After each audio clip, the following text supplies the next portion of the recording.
Hi there. This should be the first video on this channel talking about the power of a holding company and one of the things that you need to do to set up your holding company, because everyone wants to start a business, right? Everyone wants to be that enterprising entrepreneur starting a business and making money. But I want you to take a thought. I want you to actually think about 10 years in the future. Did you know that the ramification of your life is determined by decisions that you made 10 years ago? Now, there are many of you who don't make any decisions. And this is one of the things that creates a paradox in your life. I want you to really think, you're 35 years old, go back to when you were 25 and look at the decisions that you made in your life. Because this is really huge. Now, what is a power company? Let's go ahead. The power of a holding company.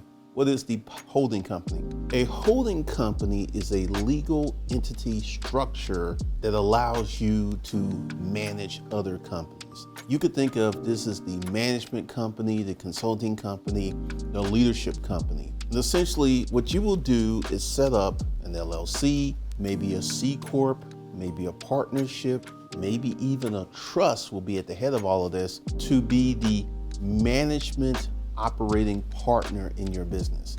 Now, this is not something that's done at an independent level. Essentially, I'll share a story with you. I was going to the bank to get a line of credit, and the bank has certain things that they'll ask for. They'll ask for your tax returns, they'll ask for your things. And because I have what's called an S corporation, more on that later, essentially I file what's called an informational tax return, where I list out my corporation, I list out what my corporation owns, I list out all of that stuff. And then in the end, I file a 1040. So what we had to do is, because they went to the Internal Revenue Service and they sent 450CT, and the Internal Revenue said there's nothing there. And then they asked for my 1040 and they got that. And this is how I got my line of credit. So banks will work with you if you know the right way to explain this, because this has set me up for my $150,000 line of credit with one bank, because I knew the things to say to the bank. But I go ahead and say this, that the average person, and once again, remember that conversation, your life today is going to be a reflection of decisions that you made 10 years ago, in some cases 20 years ago, in some cases 30 years ago. And this is about making the decision, because one of the things is everyone, like I said, everyone wants to be an entrepreneur. Everyone wants to start a business, right?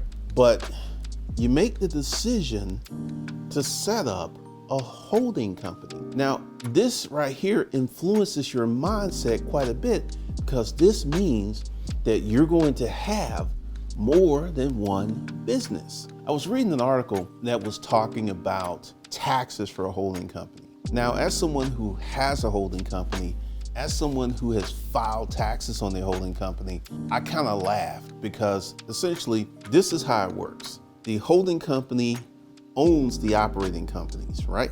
And the operating companies conduct business, and all of the money from the operating companies flow up to the holding company. And I did not, once again, I filed my taxes. I did not have to do all the stuff that was in this article, because essentially it's about the intent and the design and how you set up your holding company. I read this article, and there are many people who are what I like to call reporters. They would have information and they report the information without actually doing it. I'm a technician. I actually do this in real life.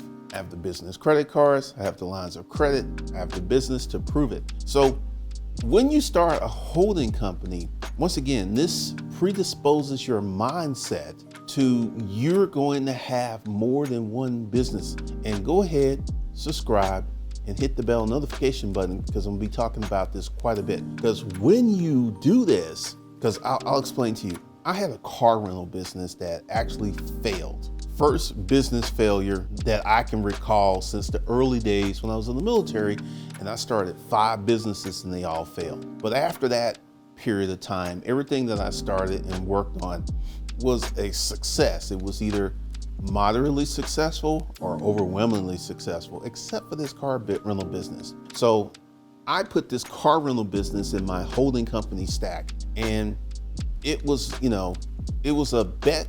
It was a bad decision on my part. It was a bet that I made, and I spent $400,000 buying 31 new cars or used cars. And it just, after 6 months, I realized I didn't want to be in this business. I didn't like the business. I didn't like the customers. It was just a complete and utter hassle. And because I got in this business, I got the benefits on my tax returns for 2 years where I took a loss. So I didn't lose any money starting that business, but I did take a loss on that business for tax purposes. And this year is going to be a very large loss. And this is one of the things, and this is some information for you. When you're taking heavy losses, you do not want to go out and try to get lines of credit, because the banks look at your tax records very carefully. So I'm not like last year, I got a line of credit, and because I did take a loss, but my revenue was so high that I was able to overlook the loss, because I got a tax return,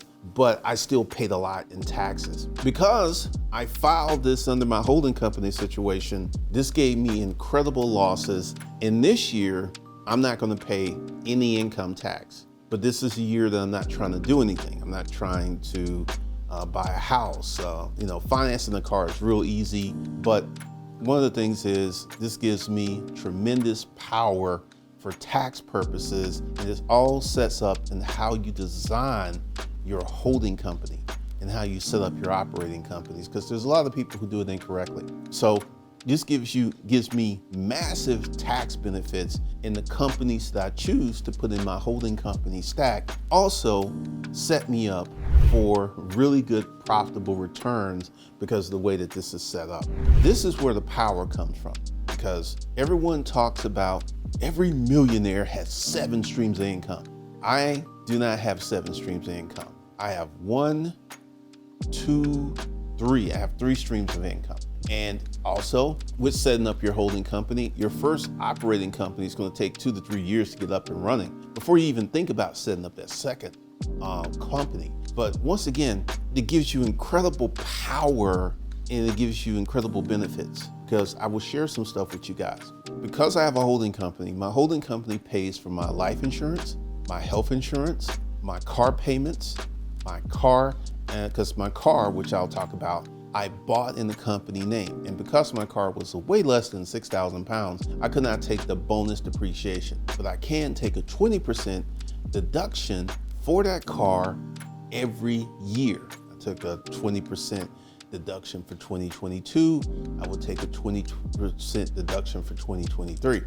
So it gives you a lot of benefits, and it opens up your eyes to the power of business. Once again, I will never on here be talking about you can become an investor and you can get quite rich quite quick. Investing can make you rich over time, but not instantly. It just can't. In my best business to date, which was the publishing company, turned me into a millionaire in 1 to 3 years. So starting a business can make you a millionaire quicker than anything else outside of a wild specs swing in cryptocurrency. And this is something else that's funny with cryptocurrency. A lot of people who become millionaires with cryptocurrency don't sell the cryptocurrency and take the returns, and they hold on to it until it crashes. I don't understand that. I just don't understand that. I've seen that happen over and over and over with people playing around with cryptocurrency, and you're a millionaire, sell your cryptocurrency, get your returns, and then do something else with that money. But no, they just hold on to it. They hold on to it while it goes up. They hold on to it while it crashes. It's kind of crazy. But the power of a holding company is quite immense. It will set you up. It will create such power in your life. And I know that I'll be pretty much one of the few people here on YouTube talking about holding companies, the power of holding companies, to set up a holding companies. And also, for those of you who are interested, I have a training. It's called the Intellectual Property School, where you can turn your mind into money. And this is how I made my first million. I wrote a book. Yes, a book. And that book sold in 2011, going into 2012, for $1.6 million over that whole year. And that made me a millionaire. Now, did the selling of the book make me a millionaire? Let me explain some stuff. One of the things is, when I came to the internet, I had started not one, not two, but 3 businesses outside of the internet business. And when I started on YouTube, I had $300,000 in the bank. And it took me 1, 2, 3 months to start making money on YouTube, even though I wasn't monetized by YouTube. And I made $150,000 those first 2 years, and then I made 1.6. My taxes were stupid because I didn't have any deductions. My taxes were unbelievable. But because I had most of that 300,000 and what was left after taxes, I had $1 million cash in the bank, which made me a cash money millionaire, which is really rare, and I'll explain why it's rare. People treat cash like it's trash. I got cash, I need to invest it, I need to get rid of it. And I feel that these people are they don't understand how to hold on to money. Because once again, I believe you should hold on to money, you should set yourself up, and you should go ahead and invest in businesses, because businesses are the fastest way that you can get wealthy in these United States of America. The fastest way. And this is one of the things that I'll be talking about over and over and over again. So if you're going to start a business, you should set up a holding company first. And once again, below, I have some training. And for you getting the training, this is going to be a little wild. You just can't sign up for the training. What we need to do is you need to have a conversation with one of my team members before we let you in, because we want to get the right people so they can become quite wealthy in the next 3 years. I want you to think, right now, you're a regular person working a regular job, and then you go ahead and you learn the tools of setting up a holding company, setting up your banking, setting up your operating company, setting up your first internet business. Literally 3 years from today, you could be living a totally different lifestyle. So that link will be below, and I will talk to you guys in the next video. My name is Cameron, and I will talk to you guys, and I will see you guys. And in time, I feel that we're going to become really good friends. Just a feeling that I have in my head, just a little bitty feeling. So with that, have a good day, and thank you for watching. I'll talk to you in the next one.